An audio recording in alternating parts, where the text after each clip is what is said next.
last night was another nightmare. All night long, they were attacking my heart like they said they would, to where I couldn't take a deep breath, to where today I just keep having chest pains, like in the center of my chest and to the side. I've never had, really sharp, but that's because they wouldn't let me take a full breath. So when I got up, I couldn't keep my balance or stand up from, I guess, lack of oxygen or something. And then I get these messages on my computer that I have the secret admirer. And then I get messages from one person saying they're Clooney, saying the devil and an angel met and it didn't end well. And saying, if something happened to you, is there somebody out there who would miss you? And that person trying to act as if they're the one that has been seizing my mind, controlling me, speaking to me on the computer. They made me think they were John Saw. I mean, they're trying to make me think now it's Clooney and his CIA friends, partners, whatever. I guess the people that had helped Obama get elected. And then I'm getting messages from someone saying they're the Beast, like from Beauty and the Beast, and they're a Libra. The pain has been terrible for years. I've had my dog for 10 years. And they started really attacking me fiercely with weapons when the month I got her. She'll be 10 in July. 10 years of pain every night, slavery. Can't enjoy a single summer. Some summers they had me where I couldn't walk. I was too crippled. My sciatic nerve was in too much pain. They would attack my spine. They would have soldiers come and attack my bladder, make me pee blood, and they would attack my reproductive system. And then tell me, bitch, you can't have a baby. You're a freak. And they're always sending me Tarantino, Clooney, Eli Roth pictures, doing a book cover, doing a movie off of my synopsis for Hostel. Taking my book cover where I put Sister Alwina on it, designed it, and using it for a movie poster called The Last Exorcism. They have this sick desire thinking I will be possessed, which is crazy. So they're killing me because they can't possess me. They can't get me away from my husband. They're the devil. They stole my life. They stole my youth. They've crippled me. They're blinding me. They've broke my heart. They stole money from me. They stole my life creations. All I can say is I offer it to God. Maybe he'll get them back. Maybe in the spiritual world there will be justice. Maybe someday he'll cast them down. I don't know. But right now, they're killing me. I have no desire to be with another man. I wanted friendship with Russian leaders. I really did want to contribute and use my creativity and desires and dreams to help build that country up and just leave America altogether. But they started attacking my dad again and gave him a stroke because they didn't want me to go. So I got a ticket and they gave him a stroke. And now they're attacking him again, as well as killing me. They're always threatening family. So that kept me here in America. Otherwise, I would have been in Russia right after the Olympics, and I would have been using my creativity every day, and I would have been working with the Russian government. That would have been my dream. So now they did something to my brain to where I don't have any creativity. It's gone. I can't even remember to go to the grocery each week. I have to pass the store. If it wasn't for my appetite, I never remember to eat now. Every day I try to remember things. I can't remember from 1 hour to the next, things that I normally should remember. Those things will not come back to me. No matter how much sleep I get, no matter if I take Zoloft for a month, no matter what I do, it will never come back again. They said they gave me a space lobotomy. They were furious and jealous. They said that I wanted to go work in Russia. And now this person's telling me that I am their possession and that they're killing me and attacking Dad because I won't let them back into my mind and I won't come back to them. And they send me Clooney pictures, which is insane. This is all the dark branch of government, I think, that experiments in aliens or demons and whatever. They don't understand me. They never would. When I got married, I burned every bridge I ever had. I gave all my love to one man. And I was just like a Middle Eastern wife. And I followed the Bible. And I thought, when you get married, your husband is your world. And you become one. And nothing else comes first. Your husband is your whole world. And I did everything with him, for him. And cut off ties with any old girlfriends that I had that I used to socialize with. And he became my world. But he has a crazy ex-wife who didn't want him, but wanted to control him, even from another state. And she would use her kids and stuff to try to break us up and try to destroy every anniversary and come in whenever she felt like it, if she was in town. Or there was no peace. 2 years went by. My husband was still trying to get along with her, and she was still trying to call shots in our marriage, to try to use his kids to destroy our marriage, or let him not see them. This went on, and after a couple years, I said, you've got to make our marriage important. And he said, I've got, fight for my children, even though she was convincing them to replace their love with the man she had married, because Bob no longer jumped through hoops and was no longer like her lapdog. I mean, he was like this big Barney puppet when I met him, taking everybody's commands. He was wearing rags. He had old clothes, and she got new things. She didn't buy the kids things hardly ever, but she got a $3,500 a month allowance. And I looked at the things, her checks that he had saved. It was like for things with girlfriends, furniture, other things. There might be a few items on there, kids' shoes or some clothes from Target or something. Or she went into a clothing business that went bankrupt in a year, but the children weren't getting it, and Bob was making sure that they got it.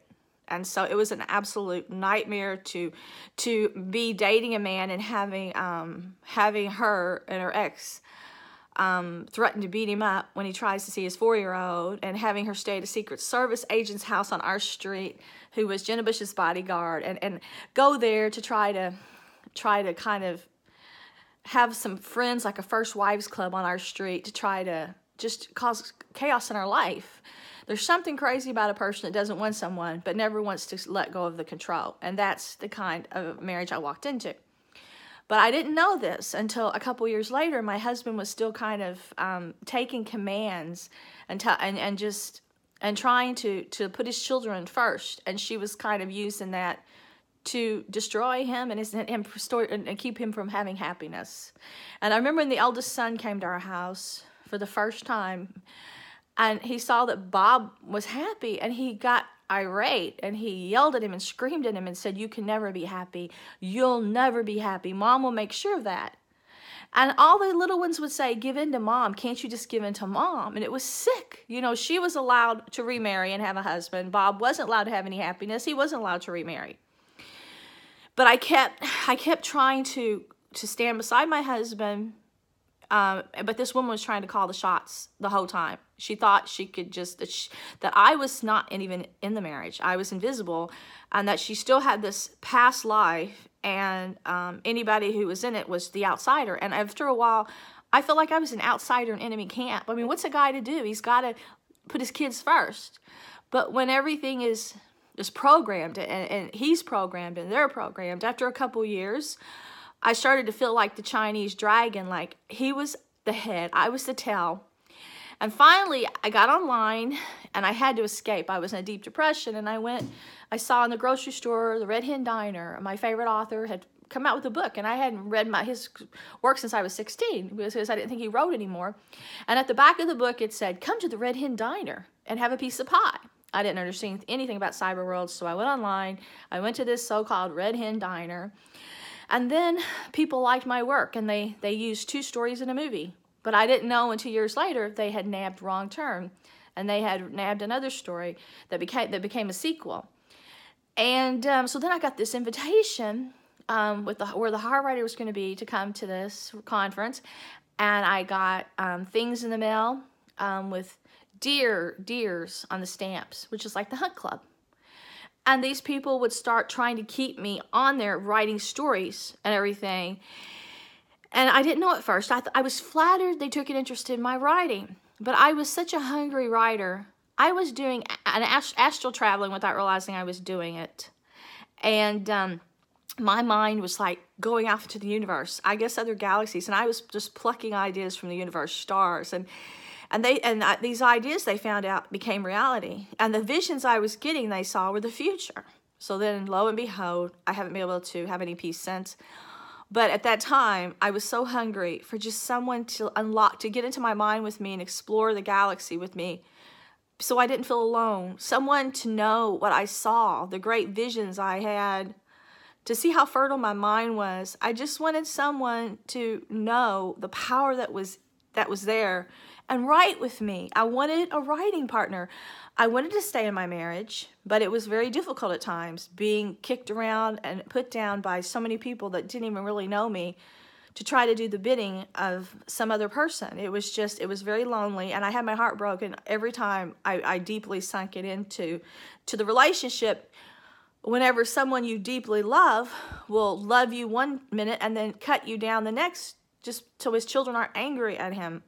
And so, I remember going to court with him and standing beside him, and I was so tore up by what they were doing to him, and then he wouldn't hold my hand. And then he held my hand until we got to the courthouse, and once we got inside and she gave him a dirty look, he dropped my hand. And I know he was just trying to not make her angry, but after the longest time, when you're a new bride and your whole world is shattered, because like a man told me, a counselor, they said he's letting marriage number 1 destroy marriage number 2 because he's a good guy, and he's got to take care of his kids. But he'll never have a life, he'll never have a future if he doesn't take a stand and value you as his wife. The counselor said he's supposed to put you on a pedestal. You're not supposed to have to fight his battles for him. You're not supposed to stand up for him. And then the preacher that married us said, sure, you have this desire to protect this man, but this man's a grown man, he can protect himself. But with him being a healer and a doctor, he didn't protect himself because it wasn't his nature. So I was caught into feeling like the mother, protector, nurturer. And I remember one time I just really got upset when I was defending him, and he said, you're my junkyard dog. And what I like about you is you're low maintenance. She was high maintenance. And those words stuck with me, because he said he didn't want a domestic wife. He wanted a woman that would travel with him, like when I used to cook and clean and fix dinner for him and the kids. And he would tell me, I want a travel partner. I want someone there all the time to go places with me and just travel with me.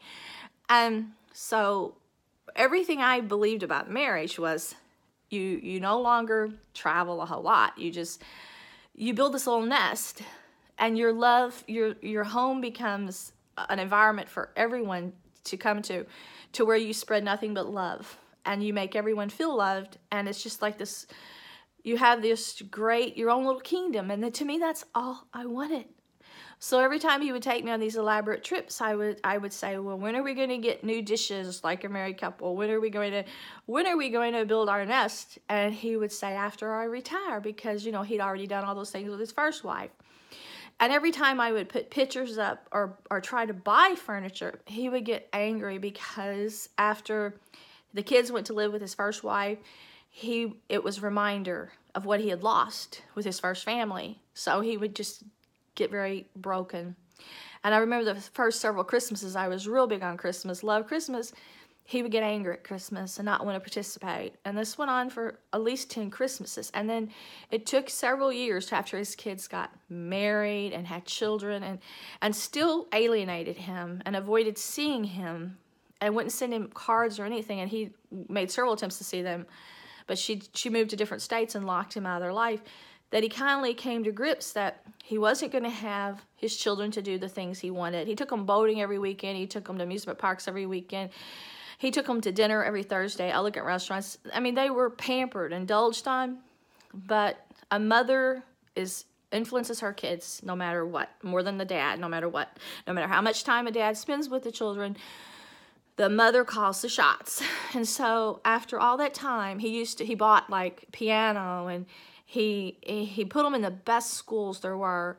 He wanted to have a family band where everybody played an instrument. All of his dreams came crashing down. The reason he put them in good schools is because he wanted to go to college. She moved them off to the country. Some of them started flunking out. She didn't care about if they had an education. Bob made all the sacrifices. But we made those sacrifices together, because I could not make his dream die. So for all those years, I let him put his hopes and dreams in this idea they'd come back to him, and he'd have those dreams that he sacrificed and suffered for. He raised them. He paid to take care of them. And he didn't get love in return. And so I got to I got to suffer with him, but my escape was writing. Because if I couldn't have my marriage to go the way I dreamed, I created characters and I created stories and I lived through my creations in order to deal with the pain of reality and to shut things out. I didn't do drugs. I didn't party. While my husband was pursuing his dreams, I was at the keyboard writing my heart out. I didn't go to clubs. I didn't have a girlfriend one. I didn't go out to dinner with girlfriends like she had the marriage. Didn't have a first wives club. But when I went to a writers conference, I wanted to get published. I wanted to have something for myself because it seemed that I didn't have anything going for myself in areas that I had applied myself the hardest. I wanted something that made me have enough stability to make my own decisions in life, to support myself, and to open new doors. And because I had burned all my bridges and let go of everything from my past, friends, everything. So I went to this conference thinking that some of these people might help me to polish my gift. They were predators. It was all a lie. These best-selling writers, these film people, they were just out there as like stage people to lead you to the dragon, lead you to the devil. And all those places I used to visit in my mind started fading because this person online hated me. They hated my gift. They hated my power. They hated that I had visions that became reality. They hated my connection with the universe, the divine God. And because they hated that, they started tearing away at me, telling me not to be inquisitive, that something was wrong with me. I was crazy, that my mind was too active. My mind was too fertile. And they would put me down every time I created something powerful.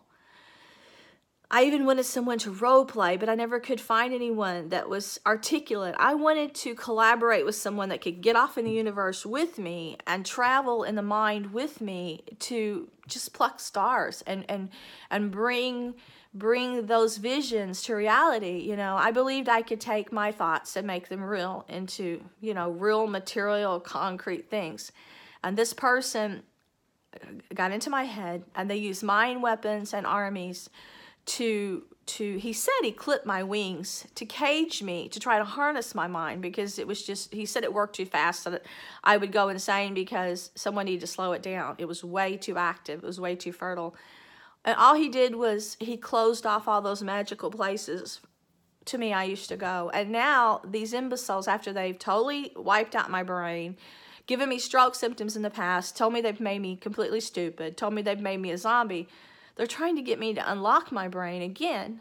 It's just like I went to a doctor because all this was happening. And I was going into depression, and I saw him for a year and a half, talked to him 3 days a week on the phone, Melvin Lansky. And I tried to restore my mind. And so I got very happy at the end because he said I was not in a depression. It was not clinical. It was just caused by environment and what was being done.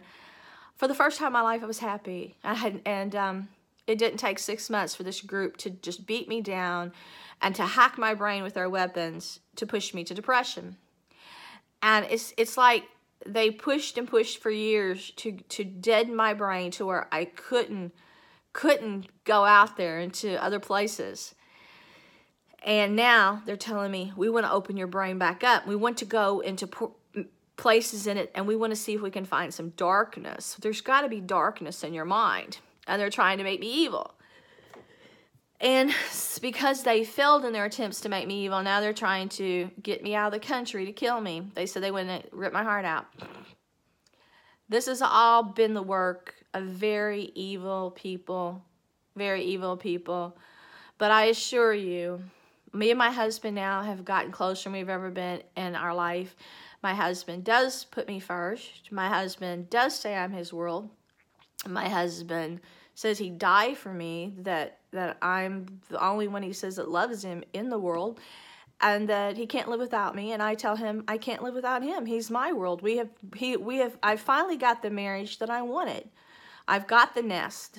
I've got the man who adores me more than any man ever will. I've got the man who knows me better than any man. And now all of a sudden they're trying to put me with a bunch of strange men. After the abuse that I have suffered by this group for years and by other people. Cruel abuse that I didn't deserve. And after this group sent me to the emergency room so many times, making me pee blood, throw up blood, heart palpitations, causing arrhythmia that was documented at the hospital. They were causing arrhythmia attacks.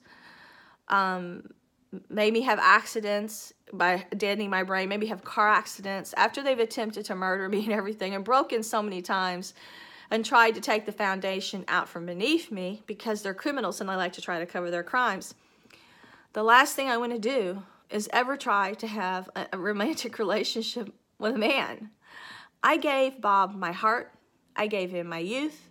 I gave him my soul. I've never given these men my soul. The person online thinks I've given him my heart. No, I was talking to a cyber character. He could have been anyone. I never even knew who I was really talking to. This person just wants to use me for ideas. I mean, they're into fantasy land if they think there was love. There was never any love. There was idealism of characters and my desire for love of writing stories. To have a partner, I wanted a writing partner, nothing more. They must have seen it as something else, but they sure played it off if they did, because all they did was torment me. They were like Dr. Frankenstein, and they thought I was their monster, that they were remolding or turning into something that they wanted me to be. They said they made me evil. I shut that door. I shut that door, and I can deal with the wounds and scars that I have. I can deal with a past that I'm not happy with nothing but heartache and grief. No dreams came true. You know, nothing but despair in my past. I can write that off as the youth I never had. I can write that off as just darkness. But now I'm old, and they've made sure to let me know I'm aging quicker by these weapons. Now I'm broken. They've made sure that they've destroyed my health. Now my mind is shot. They made sure to tell me that. And the energy, what little energy I have, which is very little each day because they keep me drained, I would love to use for love. But if they think they're going to call the shots, they're crazy. They broke me. They put me in a cage. They had me living in hell. These people bring nothing but evil. I have a good heart, and I'm going to put my soul to heaven. I'm sending my visions to God. I'm sending my future to God. My heart belongs to God. I'll see what the heavens tell me. But every day I wake up, I surrender everything to God. So I'm in a different place now, but these men have taught me to never let anybody in my heart. That's keep a distance. If it's not someone that I knew from youth, when I was young, that I can fully trust, that I can lower the walls, I'll let them in my heart. But if it's some newcomer, I am too afraid, because I used to be too naive, and I used to be too trusting. But that's not me anymore. And it could be me if I lower these guards. Oh, yes, I could be open-hearted and I could easily open my mind, but never again. Never again, because if all I got was abuse for 52 years and my dreams all shattered, then that's over half my life. That's just gone with nothing, no reward, nothing to show. Don't think in the future I will ever open up my being again to anybody to give them the opportunity to stab me again. They can threaten all they want. They can proposition me all they want. They're crazy. They can offer me the moon. I don't want the moon. I'm a sun sign. I love the sunlight. I love the light. Friendship's fine. That's good. I can admire people, and I can really adore them, and I can help them grow. I can use my talent to help them soar, help them be successful. That's what I do. I like to make other people's dreams come true. I never quite knew how to make my own come true. I love to make other people's dreams come true. And I've made many people's dreams come true, but it came with a price. And I shouldn't have had to be the one to be brokenhearted and end up empty-handed every time I gave a piece of myself. Because after they've taken so many pieces by force, there's nothing left. But before that, I was very trusting. And as long as this group is attacking me and making me ill every night and telling me this stupid shit like, we're giving your energy to the devil, we're going to come for you, all I have is fear. So what do? I shut down. My mind shuts down, and I'm sick all day from all their attacks. And they're foolish, and I don't know why they behave this way, killing me. Sometimes they say they're fairies and this is their army. Well, they had no reason to strike out against me because I was never the enemy. I helped them build what they have. And I never had anything against gays. And loving God doesn't make me hypocritical. I loved everybody before. Everybody I wanted to let into my world. I wanted to see everybody as having light. I thought everybody had more love to give than anything else, you know, but some people just have different beliefs. And I met the wrong people. I met predators that worship the devil. I met thieves that steal for corporations. I never knew people in the business world could be this way.